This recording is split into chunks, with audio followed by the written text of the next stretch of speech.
আপনার চেহারা নূরের মতো উজ্জ্বল হয়ে যাবে শুধুমাত্র যদি একটি আমল আপনি করতে পারেন। অজু করার সময় পানি যখন আপনার চেহারায় দিবেন, আপনার চেহারায় পানি দেওয়ার সময় শুধুমাত্র একটি দোয়া আপনি পড়বেন, আপনার চেহারা থেকে মেস্তা, ব্রণ এবং চেহারার বিভিন্ন রকম কালো দূর হয়ে যাবে এবং চেহারার সৌন্দর্য এবং লাবণ্য ফুটে উঠবে এবং চেহারায় যেন নূর চলে আসবে ইনশাআল্লাহ। অনেকে দেখা যায় সুন্দর কিন্তু দেখতে ভালো লাগে না, কিন্তু অনেকে কালো কিন্তু তারা দেখতেও ভালো লাগে।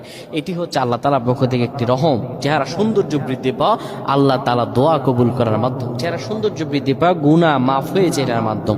প্রিয় ভাইরা আমার, এটা অত্যন্ত গুরুত্বপূর্ণ আমল, সকলেই করবেন। যখন আপনি অজু করবেন, অজু করার সময় পানিটা যখন চেহারায় দিবেন, ওই পানির মধ্যে 3 বার পরে ফু দিবেন। আল্লাহু নূরুস সামাওয়াতি ওয়াল আরদ আল্লাহুম্মা ইগফিরলি, আল্লাহু নূরুস সামাওয়াতি ওয়াল আরদ আল্লাহুম্মা ইগফিরলি।